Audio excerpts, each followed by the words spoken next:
बिंदिया जब देखती है कि ईशा की वजह से रातों रात सूरज की दुकान फेमस हो गई है, जिससे सूरज और पूरे घर वाले ईशा से बेहद खुश हो रहे हैं, तो बिंदिया से ये सब नहीं देखा जाता और फिर पैसे देकर वो कुछ नकाबपोश गुंडों को फोन करके सूरज की दुकान पर बुला लेती है, जो कि सूरज की दुकान पर तोड़ फोड़ करने लगते हैं और बाकी लोगों के साथ बदतमीजी करने लगते हैं, जिसे देखकर पहले तो सूरज उन्हें समझाने की कोशिश करता है कि वो सभी शांति से यहाँ से चले जाए, मगर वो लोग सूरज की बात नहीं मानते और सूरज के साथ हाथापाई करने लगते हैं। लेकिन फिर भी सूरज उन लोगों को कुछ नहीं करता, जिससे बिंदिया को समझ नहीं आता कि आखिर अब वो सूरज को गुस्सा कैसे दिलाए। इसीलिए बिंदिया एक गुंडे को इशारा करती है कि वो उसे धक्का दे, जिससे वो गुंडा जब ऐसे ही करता है तो बिंदिया को चोट आ जाती है, जिसे देखकर सूरज की बर्दाश्त की सारी सीमाएं खत्म हो जाती हैं और वो उन सभी गुंडों की धुलाई करने लगता है, जिससे इसी बीच सूरज के हाथ से वो ईशा की पायल भी निकल जाती है। और ये सब देखकर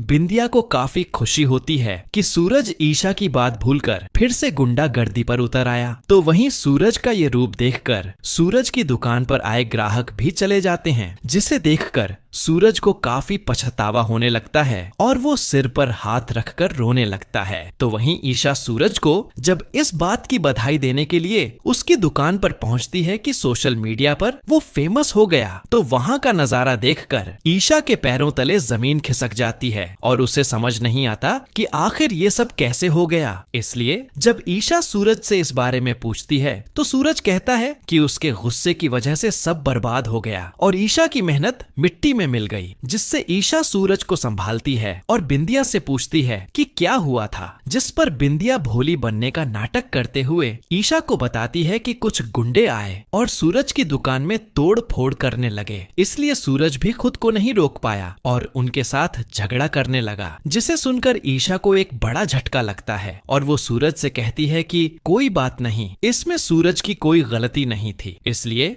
वो कल फिर से अपनी दुकान शुरू करेंगे। जिस पर सूरज कहता है कि अब उनकी दुकान पर कोई नहीं आएगा, क्योंकि सूरज की वजह से सब उसे गलत समझने लगे हैं। जिस पर ईशा सूरज से कहती है कि सबने देखा था कि सूरज की कोई गलती नहीं थी, इसलिए घबराने की कोई बात नहीं। जिसके बाद ईशा सूरज को घर लाती है और ये सब पता चलने के बाद घर वालों के होश उड़ जाते हैं और किसी को समझ नहीं आता कि आखिर ये हरकत किसकी थी। मगर अब जल्द ही ईशा के सामने बिंदिया की सारी करतूत आएगी कि वो देख सकती है और सूरज और ईशा को अलग करने के लिए ही वो एक के बाद एक साजिशें रच रही है। इसीलिए सच सामने आने के बाद जल्द ही सूरज पूरे घर वालों के सामने बिंदिया को थप्पड़ लगाएगा और हमेशा के लिए उसे उसके घर भेज देगा। और इस बार ताईजी और सूरज के पापा भी बिंदिया को माफ नहीं करेंगे। इसलिए अगर आप भी चाहते हैं कि अब जल्द से जल्द बिंदिया का सच पूरे घर वालों के सामने आ जाए, तो वीडियो को लाइक करने के बाद कमेंट्स में अपनी राय देना ना भूलें।